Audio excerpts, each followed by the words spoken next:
back. Welcome back to the Weekly Roundup, the place where we unpack what's been going on in the yoga and wellness world and what we've been coaching our clients through. I am Carol.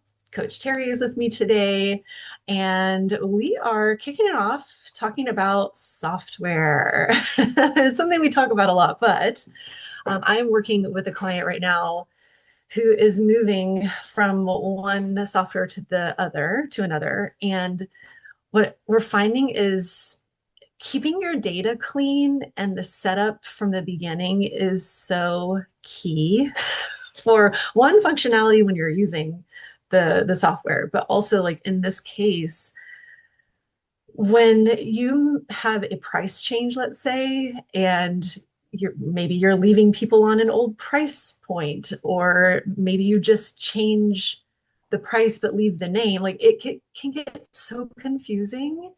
And so, just for clarity, anytime we do like a special or an upgrade, or there is a price change, I always coach my clients to creating a new membership in the software that has like slightly different naming conventions so that you can always identify it and move people over. Because at this point, I'm feeling for my client. We've spent several calls going through like the full list. When you have hundreds and hundreds of members, this is a very big task. And so it's just like keeping the data clean, keeping the creation, like we're really focusing on getting everything in the new software set up very cleanly too. And I don't know, it's just my 2 cents. Seeing what she's going through is my topic for today. So keep it Well, clean. and keep Yeah. it clean. I love that. It's really timely too, because I have a client, similar experience, long term on one platform, moving to the other, and exactly the same thing, keeping the data clean. And things like a big one is like unpaid balances, right? And that's something that I coach my clients to. Where are your unpaid balances? Who owes you money? And And what are you doing to get it? what are you doing to get it? Do you have And an if you SOP for yeah, that? and if you haven't gotten it at some point, you write it off. It's like, why keep it out there? And then actually I have a client that um they have it set up, and some people like this is personal preference for me when I coach towards is, and depending on your software, obviously, depending on the settings, is that she has it set up if an auto pay fails, it after the second attempt it automatically defaults to an account balance. Mm. So then they like owe for their membership, right? And the reason I don't like that is because oftentimes what happens is they'll collect the payment, they'll run the auto pay, but then they're still showing this balance. They don't know that they need to clear that balance, right? So having an SOP for things like, what do you do with failed auto pays? What's the Mhm. process for that? And then in this case, we looked at it, and she's gluing in and cleaning up. And here's the thing, she just switched to this software like 8 months ago, and already there's Yeah. things, right?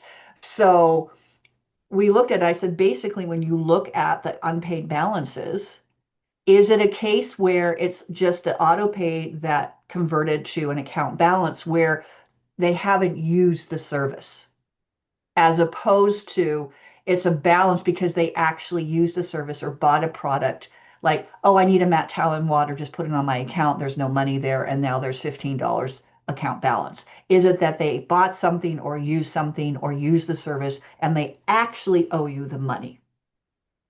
Because in this case, a lot of it was just that converting to the unpaid balance, right? So in that case, I just said, I would void those because you're Mhm. not out money. But the ones where you have the service that's been used and not paid for, then those are the ones I would either try to collect or write off. And when I say write off, I mean that's something you can, again, not an accountant, but I do know from my prior studio experience that that's a loss to the business, and that can be a line on expense line on your profit and loss, debt write off, Mhm. right? So those are the things. The other thing we found is duplicate clients. That's the one I was gonna say. What are you doing to with those duplicates? Do you even know that they're being created? There are some reports Yep. in the systems that'll show you like these might be duplicates, like you should do something with it. So Yeah. This long-term cleaning that client, up. we ran that and there were seriously thousands of duplicate clients. Right? Yeah. Because when you think about it, like with most softwares, most people know, a lot of people know the hack. If you want to redo, I had this happen in my studio. The same young woman did my intro offer 6 times because she kept changing her email address Hmm. Oh yeah. and creating. And so we just kept merging them kind of thing. So, and then my other soapbox, and I'm dealing with this with another client as well, is not learning how to use the software. Sometimes, and I'm guilty of this, so I can say it, you create the problem yourself because you haven't taken the time to learn how to do it correctly. You create a hack, and all of a sudden the hack becomes the SOP, and that just exasperates the problem over and over and over again. Like to Carol's point, if you're changing, and particularly in Mind Body, I'm just going to say it, Mind Body, if you are updating pricing, create a new contract. Don't just change it. Create, I mean, that's the best practice. Yeah. Again, so you don't end up with the same membership, yoga membership with 16 different prices on it because you never bother. So those are some things. Learn and understand what your software can do, what your software can't do, and that means it takes time. Well, another thing we're running into is I understand there are times when you have a special case and you want to Yeah, have a membership that's usually this price, but for this particular person, they get $50 off or something. There should be a note somewhere. There should be yes, like, there's a lot of things that it's kind of like, I wonder why that person is paying this much, is what we're finding yeah, in this transition with this client.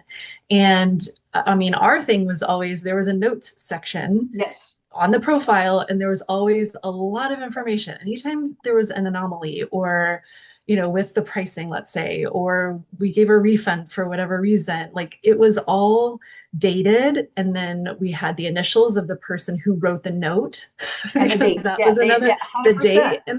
And so we could go back and look at somebody's profile and see, oh yes, that was the situation, that's why we made this exception, et cetera, et cetera. So I think it's important to have some SOPs like that in place as well, so that you can be, aware of this. We set that up 3 years ago. I don't remember even why Why that did we person. do it? Yeah. Yeah. Why is this yeah, I like it for Mind Body. I use contact logs. If you're a Mind Body user and you're not using contact logs, I would look into contact logs because it is great, Yeah. right? That's one thing feature I really like about Mind Body. And other softwares have notes features as well. To Carol's point, anytime you do need, you notate it. What Mhm. I would even do is like if there was an email exchange about something rather than saving that. I got tired of like saving emails and having to go back of, oh, what was that we talked about in that email with Carol that we agreed on? I would copy that email and I would paste that right into the contact log so that I would even have, oh, Bridget's coming on. I would even have, hi, Bridget, a record of any communication outside that just the detail. Bridget, just bring you up to speed. Welcome. We're talking about again, both Carol and I have had issues with clients switching softwares or in their current software where they're not keeping the data clean and then not taking the time to learn how to use it and what type of problems that creates down the road. So that's just sort of what we're talking about right now, just to bring you up to speed. It just seems to be both Carol and I have clients who've been long time on one platform, moving to another platform. Almost, I think theirs is next week. So I think they're almost about the Oh. same time. Yeah. Some of the problems that you encounter when you don't have regular maintenance in your data. Like for me, I had a task for the front desk. Once a month, they would go in Mind Body and run the duplicate client report. And my staff knew, again, if there was somebody owed, there was no such thing as owing. There was Yeah. no such thing as, oh, they have an unpaid class, right? And Right. so having those SOPs for what to do in those situations. I'll never forget, I went to I taught at, I would sub at a studio that was about 40 minutes south of where I lived. It was a big room studio. It doesn't really matter, but I would sub occasionally. And I remember one Sunday I went in, I was teaching a couple of classes in the morning, whatever it was. And all these people were coming in like O's for class, oh, three O's, four classes, and I looked at every case. They had a class, they were on a class card. And I went like, hey, Carol, I noticed that you're out of classes last, I need to charge you. Oh yeah, sure. And I cleared up every single one. And the owner called me later and said, Terri, it was like, I don't know, it was like a $1,500 day on a Sunday. He said, well, I said, I collected the unpaid balances. He goes, what? I said, oh, wow, thank you.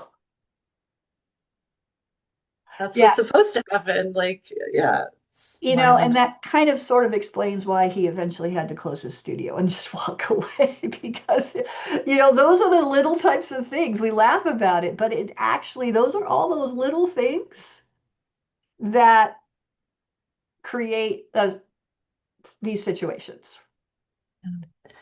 I think you're so on point too, Terry, with learning how to do like there can be so much in there that you cannot learn every single thing in the software that's capable of.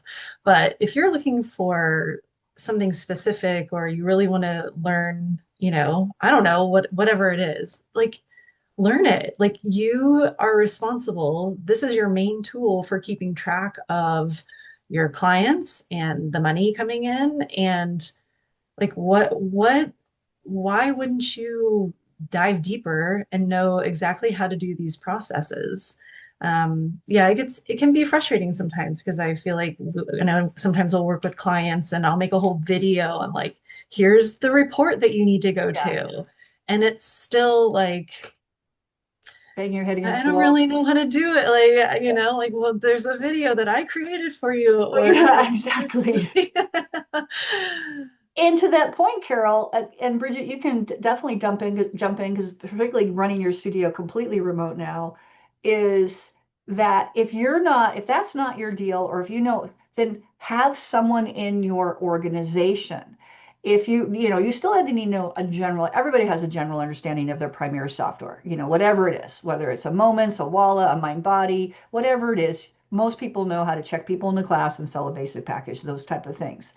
And at least everybody should have that level of understanding. But if that's not your bandwidth or you don't have the time, find somebody in your team someone who likes that kind of thing and pay them if you need to go and learn how to do this thing. And then they can help you create SOPs. And then they become the go-to person, or the very minimum, they're the one that goes researches it in like the chat or the customer support or the tech support. Is like, here's the situation, you get on the phone and try to resolve it.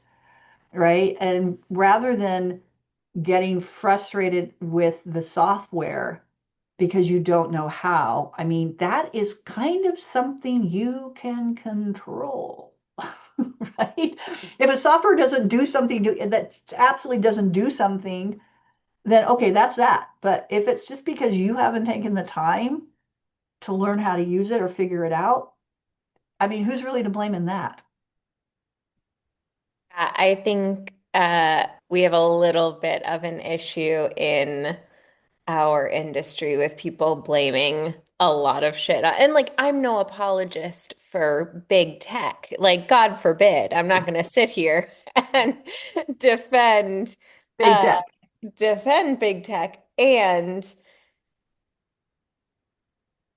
I never have issues with my software. And I'm not saying if you have issues with your software that it's definitely because like you haven't taken the time.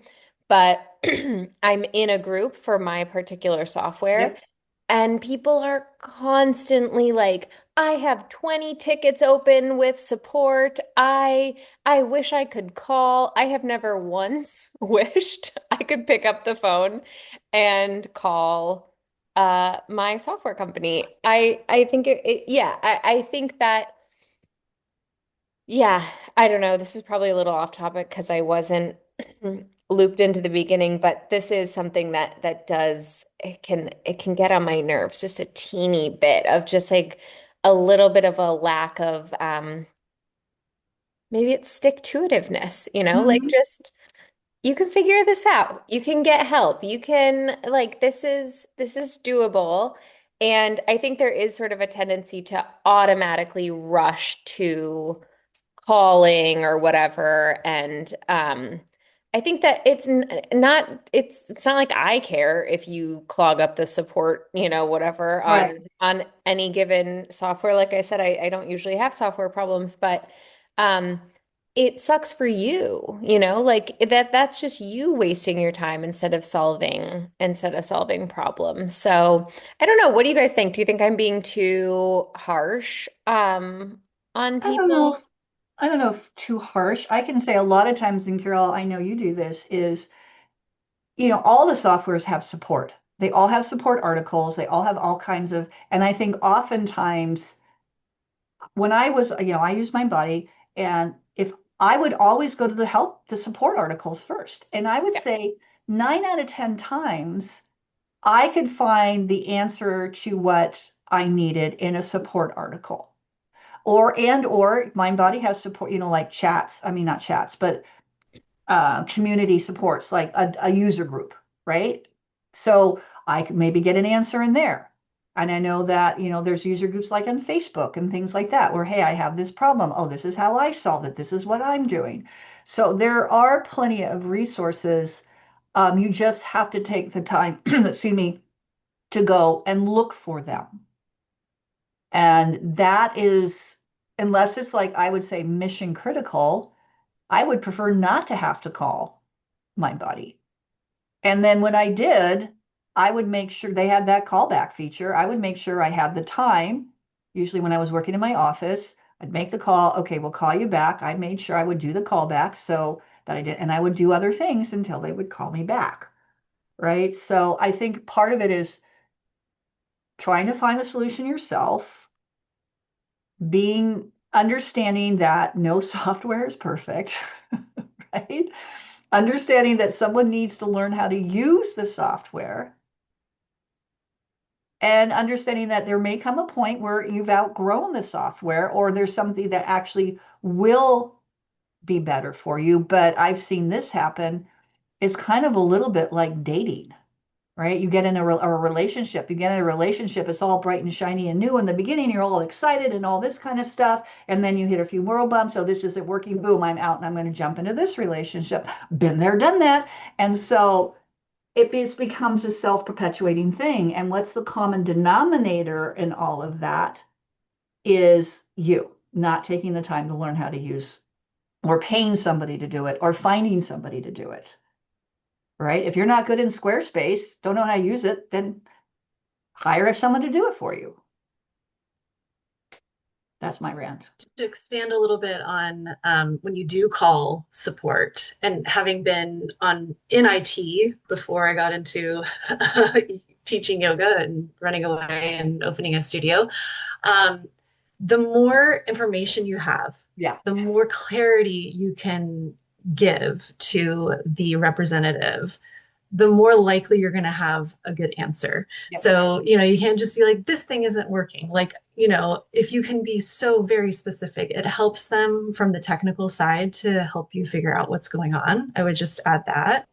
Yeah. Um, and in addition to these help suites that a lot of them have, you can also like AI at this Yeah. point. Yeah. Like Yeah. just go to AI and explain it, and then it can go pick up on the help information, and then like maybe there was a Reddit post somewhere, and like it might be that it's there.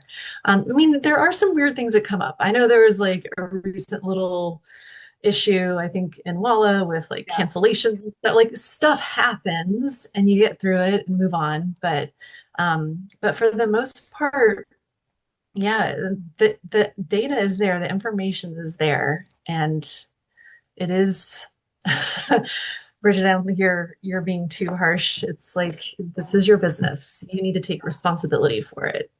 Which also leads to a good point when that thing happened with Walla last, whenever it was. I mean, that's a system-wide thing. There's nothing you can do about it, but what you can do about it is be calm. Mhm. I mean, at the end of the day, in the industry we're in the health and wellness industry, it's is somebody going to die? Right. I've been streaming. I don't know how I missed Grey's Anatomy when it first came out, but I'm just like all into Grey's Anatomy, right? And I think about it. If they make a mistake, people die. If someone can't cancel their class and they get charged a fee by accident, is anybody going to die in that situation? No, you apologize, you Yes. refund, you let them know. So it's like nobody really is going to die. I Exactly. mean, realistically, What's right? it, Bridget? Hashtag Aunt Shelley? Yes, my Auntie Yeah, okay. Sheila. And oh, we have a little Sheila, Sheila. hashtag. Okay, It's sorry. Hashtag just Auntie Sheila. pizza. It's It's just just pizza. It's just just yoga. yoga. Yeah, It's literally gonna be fucking fine. it's going to be fine. Nobody cares. Yeah, I mean, people care, but you know what I mean. Yeah, Yeah, 100%. It's yeah, and like when it's a system-wide issue, do not call support. yeah. Just don't They're aware of it. they know what's going on. It's they're freaking out way more than you are because they're dealing with, thousands of people that are And having this issue right now. that's the other thing is most softwares will have you sign up for like issue alerts, things like that, where you'll get, hey, this is a problem. So whatever you look in your software so that you're aware if there is a problem, they will let, and then there'll be resolutions. I remember this was years ago. My body went down. The service, something happened, and I mean it was down. You couldn't check in class, you couldn't do anything. And I remember that the support was just blowing up. And the thing was, is that and this is where, again, you should have an SOP for something like that, right? At the end of the day, it was like, fine. I'm like, okay, no problem. We got out our old fashioned sign in list, right? Sign your name. What's your package? Oh, you don't, no worries.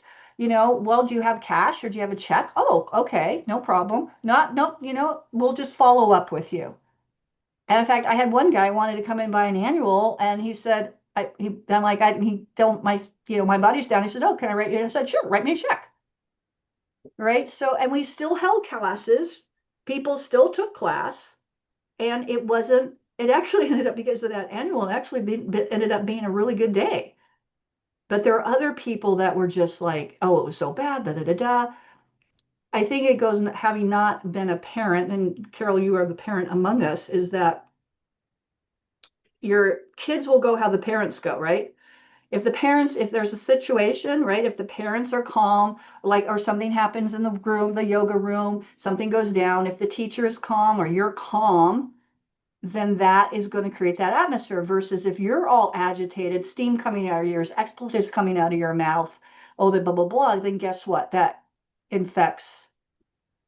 Think about the Salem witch trials. That's all that was. Just think of the Salem witch trial. Hysteria.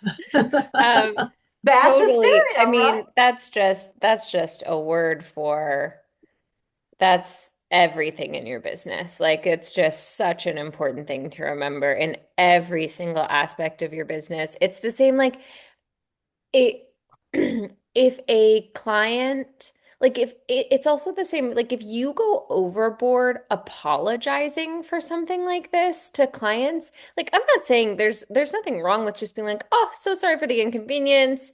It's nothing we can do about it. It's a software issue, whatever." If you go overboard being like, "Oh my God, I am Ah, so sorry." Like sometimes I'll write, once in a blue moon, we've got to cancel a class a little bit extra last minute more than right. we normally would like to.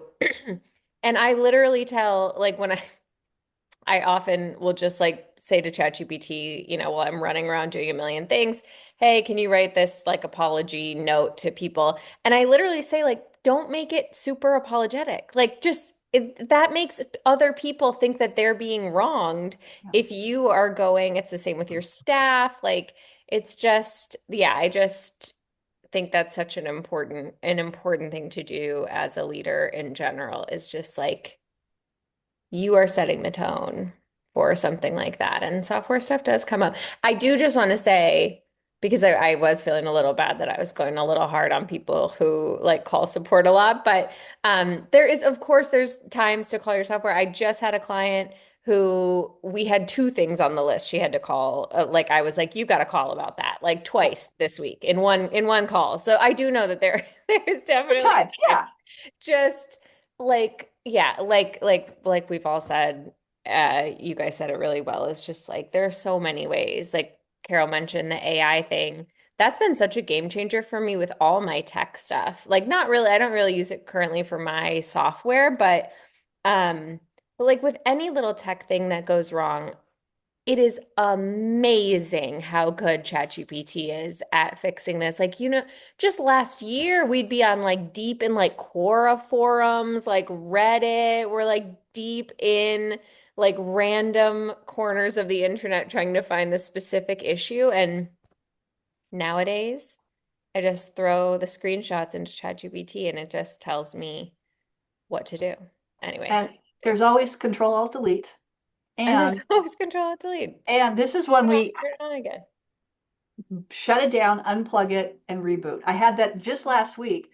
My mic went out. My sound. I mean, one day, all the calls working beautifully. It wasn't working. It just wasn't working. And so, fortunately, what we did is I got on my phone for the voice, and we were doing the screen this way. Afterwards, I'm like, "What the heck?" And then I unplugged it. I shut the system down. I unplugged it. And it was fine. Carol, did you ever watch the IT Crowd? No, Oh my I haven't God. heard of Terry, do that. you know the IT Crowd? Is it like a reality show or something? No, it's the best. It's my favorite show of all time. It's a British show from like a sitcom from the like early aughts. It's got Oh, Chris O'Dowd in it. You guys oh know Chris wow, I'm O'Dowd. just He was looking in at it right now. Bridesmaids. He's the Irish Yeah. police officer in Bridesmaids. Oh yeah. So this was like the beginning of his career, and it is so fucking good. And in it, so there are these two IT geeks that live or that work in the basement of this big building, and every time they answer the phone, they just go, "Hello, have you tried turning it off and on again?" So I was imagining Carol down there in her IT basement being Have like, you tried? "Yep, have you tried turning it off That's and on?" always the starting point. Yeah. I'm not gonna lie. I mean, sometimes it is that way. Like my smart TV was acting up the other day, and I've learned I just go over, unplug, cut the total power to it, wait a minute or so, and just let it reboot. I don't know how we ended up here, but yeah. So know your software or have someone knows how to use it. Work through it. If you're not sure, use chat. Use the chat bot. A lot of the softwares now have a chat bot that often really, really can help as well. And I like to Carol's point, the more information you can give with a problem, the easier time. I actually had to call Airbnb yesterday, Carol. You did. Yeah. I was looking to book those things I found in Norfolk because Carol and I are going to go do an on-site in June. And I put in Norfolk, Virginia. I put in 2 bedrooms, 2 people. This is the price. And I got over 1,000 hits, and including Seville, Spain, Glasgow, Scotland, Quebec, Maine, Tennessee. And I'm like, what? That filter So didn't work. that filter didn't work. Yes, I did get Norfolk, but it was like, and so then I logged out, I logged back in, I refreshed, I did a few things. I went to support, nothing, nothing, nothing. And so I did. I picked up the phone and called, and we got it resolved.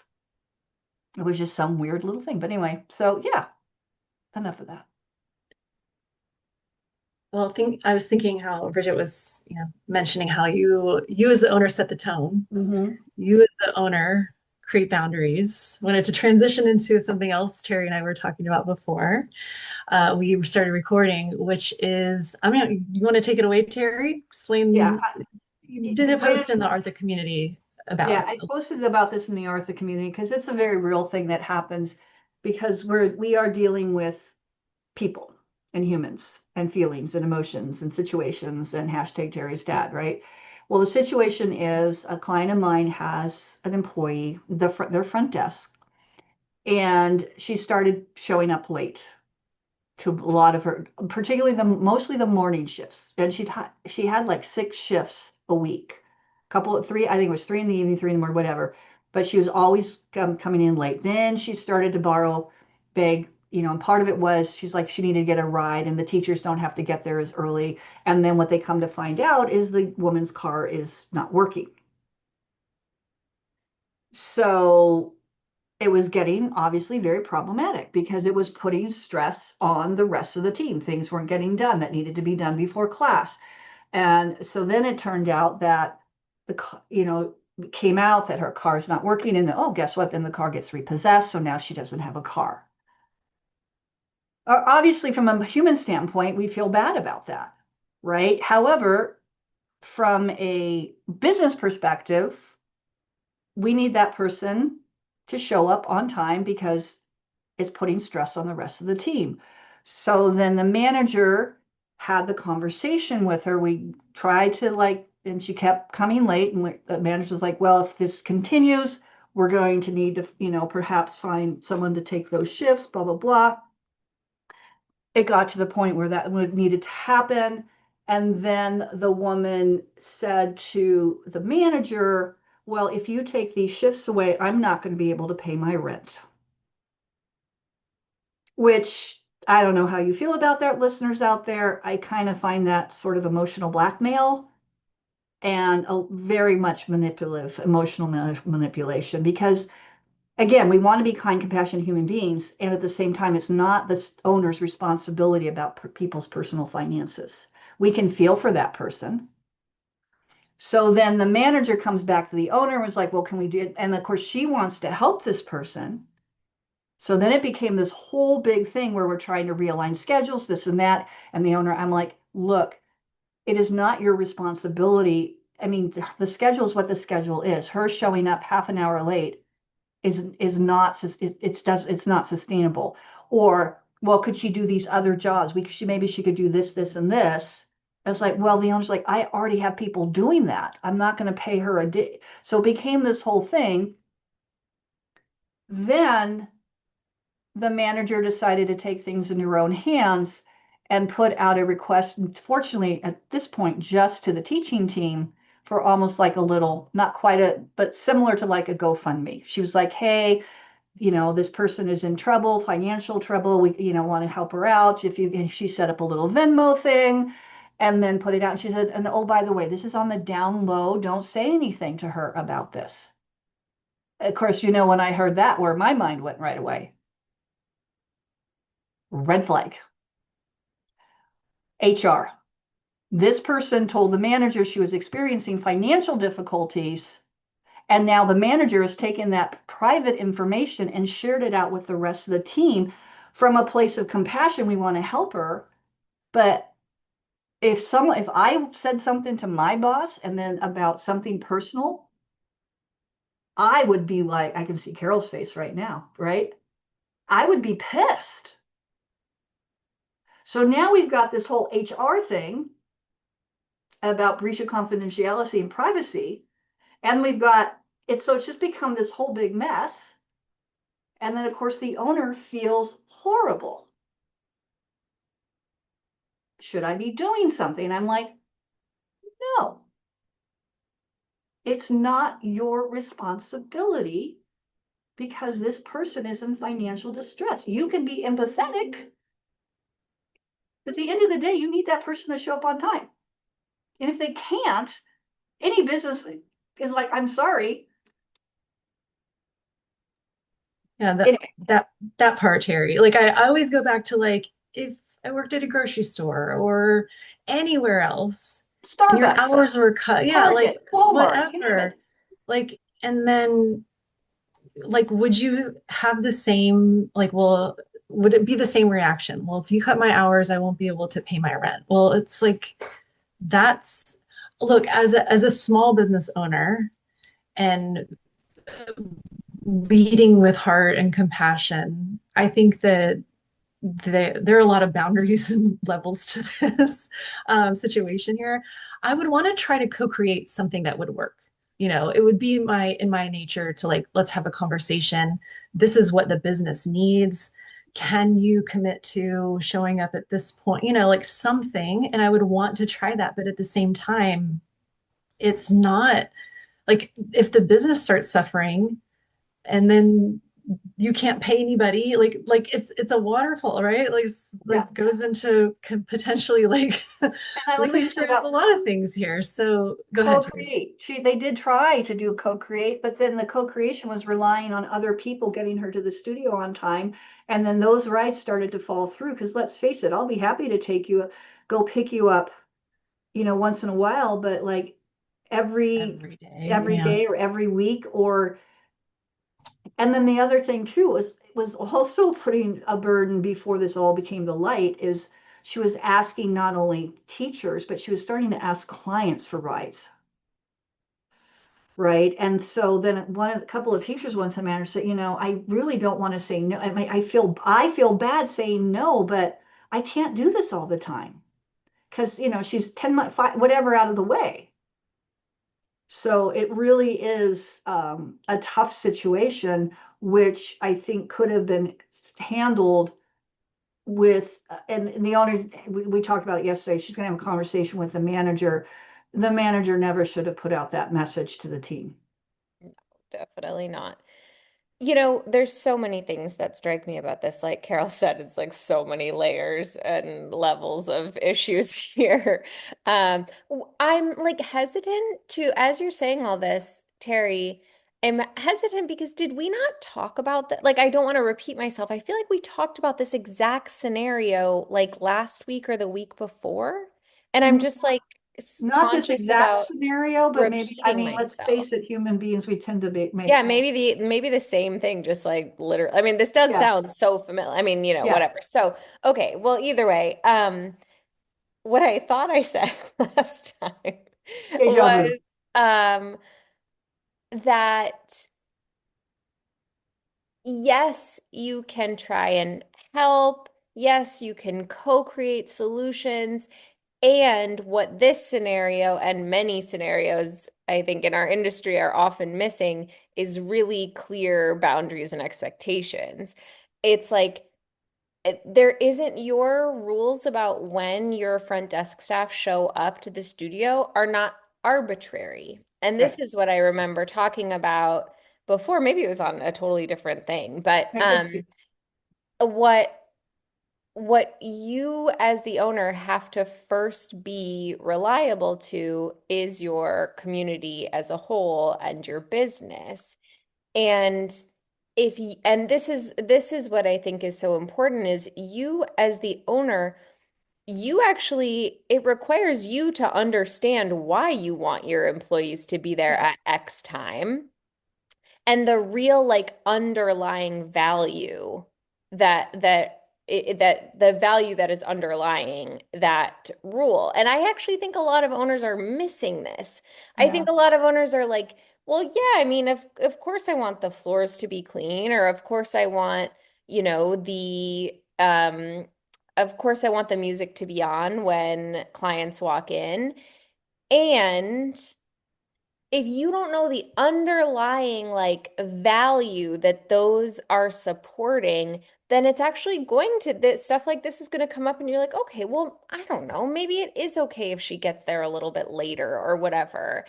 And it also makes it really hard for you to ask people to turn the music on at the right time if you don't really understand why. At my studio, what we talk to all of our new hires about is we want this place to feel as safe and familiar as possible to people because we are asking, yoga asks a lot of you. Yoga asks you to heal yourself, it asks you to face very difficult moments. And in order for people to feel safe to do that, their environment has to feel good. And part of feeling good is that they can expect when they walk in that the teacher isn't running around like kicking her boots off and like trying to get organized and like can't figure out the Bluetooth speaker. And so that's why our teachers have to arrive before our staff. it is because of this really important thing that underlies all of the little things that I tell you to do that annoy the shit out of you, you know? Like the fact that you don't like it when I nitpick the way you clean the bathroom isn't just because I'm a neurotic bitch. It's because also because it makes the studio a better place for people to heal and grow as human beings, which is the whole point of our practice. So that's what really that's what really strikes me is like if you're willing to bend the rules for someone, you know, regardless of how tragic and difficult their circumstances are, like at what cost and why are you suddenly okay with them showing up a half an hour? Then was the rule arbitrary in the first place? I guess I Yeah, have other thoughts, but I'll stop there.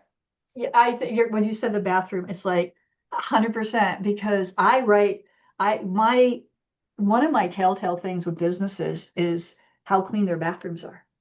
Yeah, Right? definitely. Like particularly like in a restaurant. I mean, like I go in and the bathroom's a mess. I'm like, oh my God, I'm never coming back here. Because if I maybe I'm wrong, and maybe all those kitcheny shows that go in and whatever where they redo businesses or whatever that show is.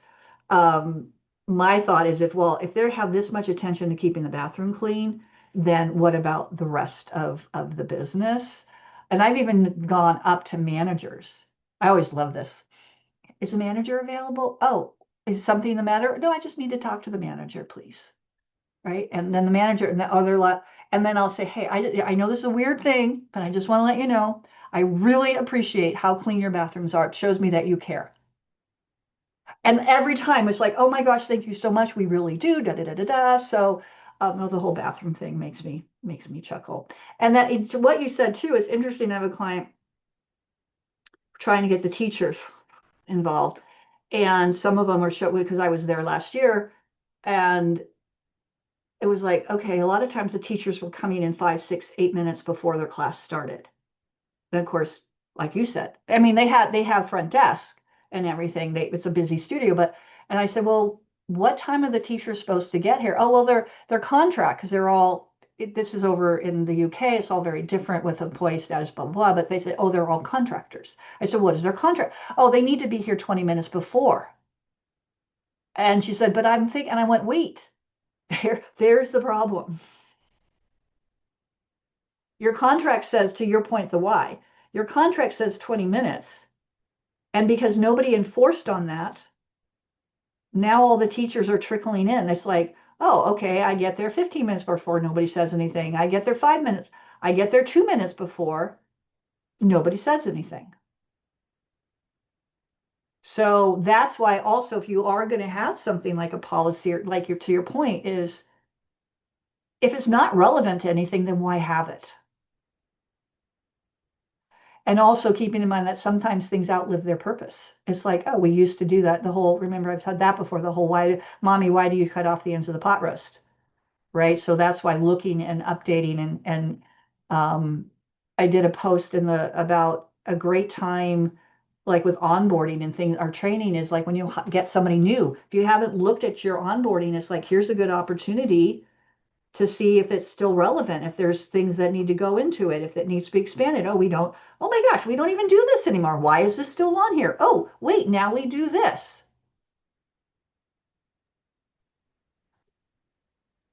What's coming up for me while you see this with the teachers in particular about just sort of trickling in.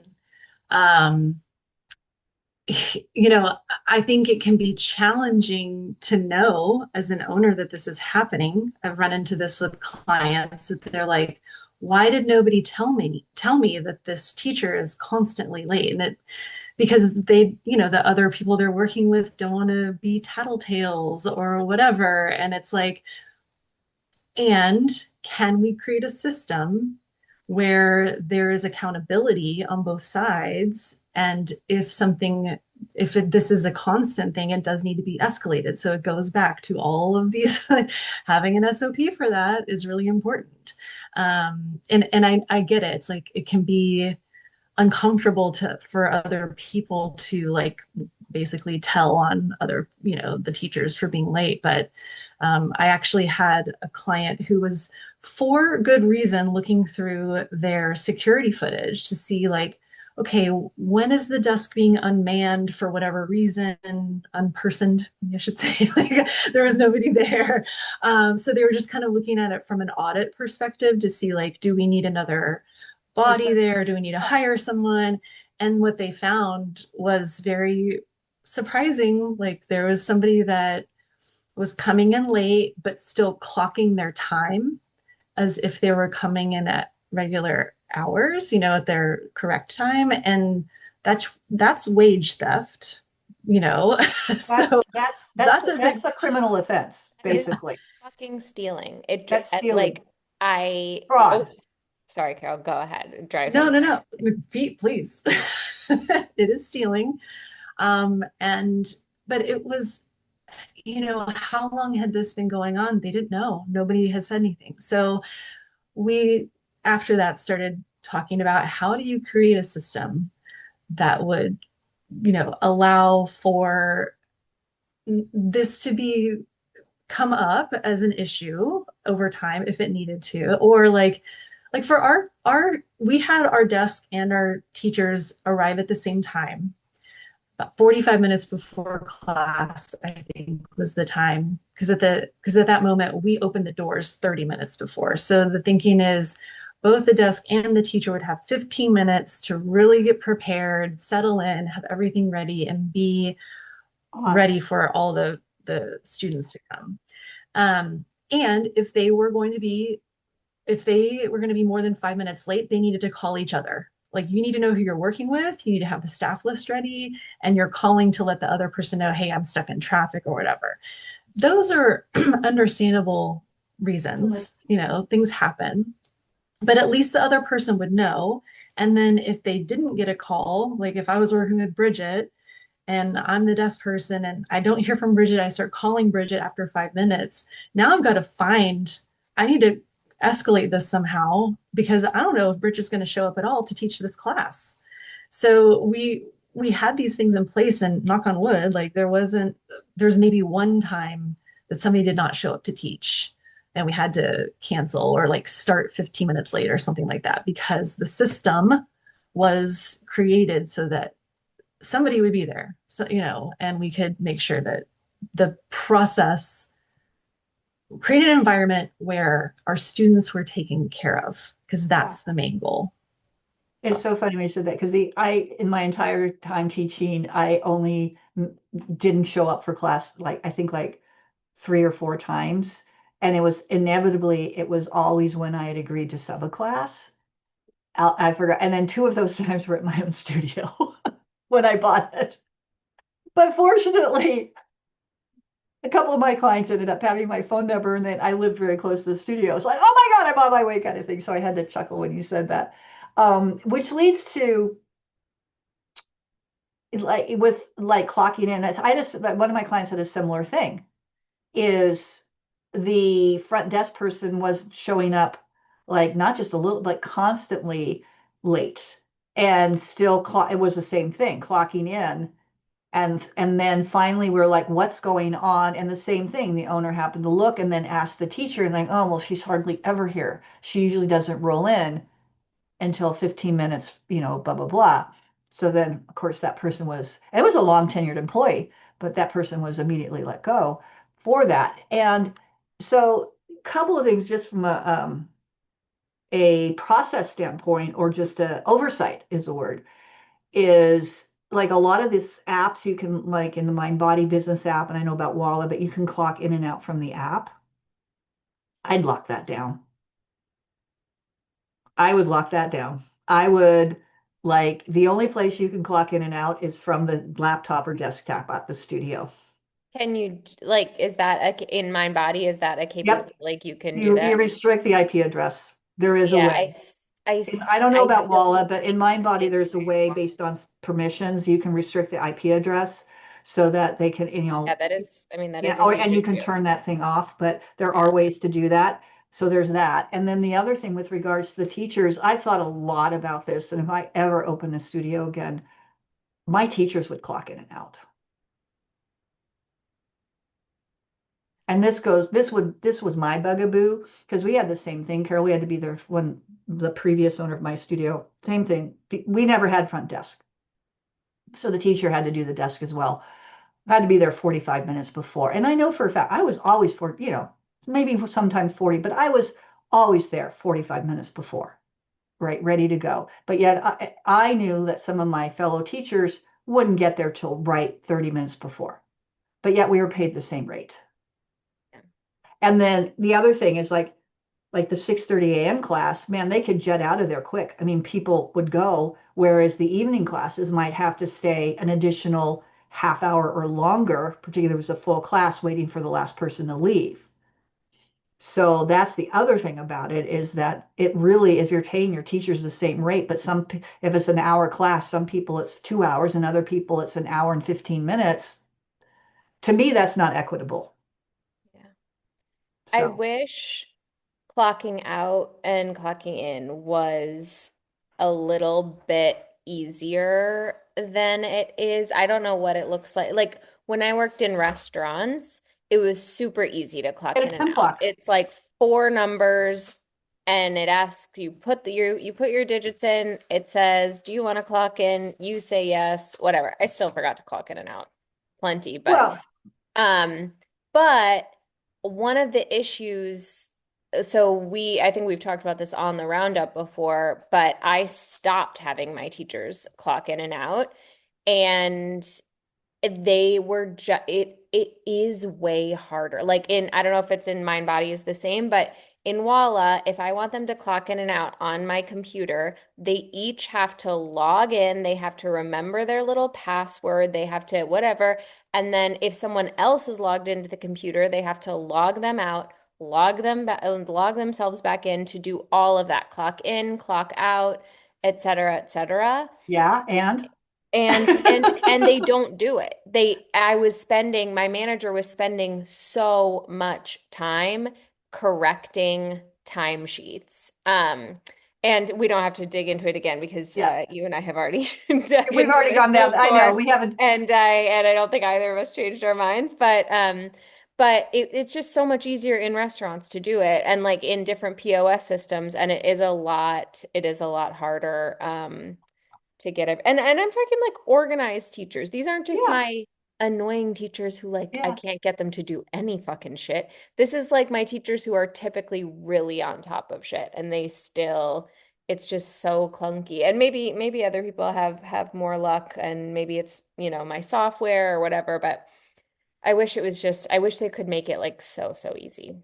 Well, there is. I mean, I'm just looking. I just Google. There is still such a thing as time clocks, Yeah, you know what? That is something I was thinking, like, and I just found get this. an app that makes it so much easier or Not even, but something. something that's physical that they have to actually Right. tap Yeah. or something. I'm looking at Yeah. one that's called Easy Clocking, Yeah. and it integrates with QuickBooks and all these other software packages. So Yeah. No, I think that's it. That's an idea that I would actually consider for sure. yeah, and then you take it out. You take it out of the your existing software, and it's just. Yeah. I would say particularly if you have, you know, like I'm thinking a couple of my studios I work with, they have upwards to 50 people, 50 Yeah. employees and things like that. No. And, the Crazy. other thing with like teachers and stuff like that, depending on your state, I know in Massachusetts, you have to report the number of hours for things like, what is it, workman's comp and Mm. unemployment insurance. You have to, when you're doing your quarterly payroll reports, I remember I'd have to put in all the staff and then how many hours they worked. And, full disclosure here, I did it wrong for 5 years. Yeah, I did it wrong. I was way under reporting their hours. Thank God nothing ever happened with that because I'm out off the hook on that. That's too. Yeah. Right? I wasn't reporting their hours correctly. I didn't Yeah. even think about it until after I sold the studio. I'm like, oh my God. And yeah, it was before I sold. It was during the pandemic when one of my teachers filed for unemployment. And I went, oh my God, I've done this wrong. Hmm. Yeah. I wasn't reporting their hours correctly. Mm. Yeah. Another reason why you want to have proper time recording. I know. We used to sell, when I worked for my dad, we used to sell time clocks. So that's fun. No, Yeah. we you know we still pay hourly. Like we do everything like that. I would never like that the way we do it makes it so I always know like um how much people how many hours people I pay them hourly so they know. So like they get paid for the 30 minutes before and the 30 minutes Even after. if they're 20 minutes before. The American Yeah, pay even yeah. Yeah, The which is I American mean pay here, Bridget. The American Payroll Association estimates that time tracking errors cost employers 2 to 5% of gross payroll every year. totally. I'm sure. I'm sure. For a 75-person crew, well, that's tens of thousands of dollars. Most of our customers see their ROI in their first time period. But if they're not showing up on time, they get spoken to, and then they do show, like they get, like it's not like they're everybody's just it's a free for all. Everybody gets to show up whenever they Well, want. no. I'm not saying that. I'm just saying that you're paying them for not being there. They're being rewarded for not for being late. I'm sorry. I was raised by Marines, so I'm showing my my age and my upbringing on this one. But yeah, I mean, I don't know how we got down this rabbit hole, but it's an issue that needs to be solved for. Yeah. And I like what you said, Bridget, about what's the reason behind it when you started the whole thing about why the smell needs to be by the music needs to be that way, why this needs to be that way because it's creating this experience. So if you can't answer the why, then it becomes, well, then why are we doing it? Yeah. Totally. Makes sense. Yeah. Okay. Well, I think that's a wrap. It's a wrap. That's a wrap. This I love week's it. weekly roundup. Tune in every Friday and make sure you subscribe to the show on Spotify, iTunes, YouTube, or wherever you're listening from. See you next week. And happy Bye. spring. Happy spring.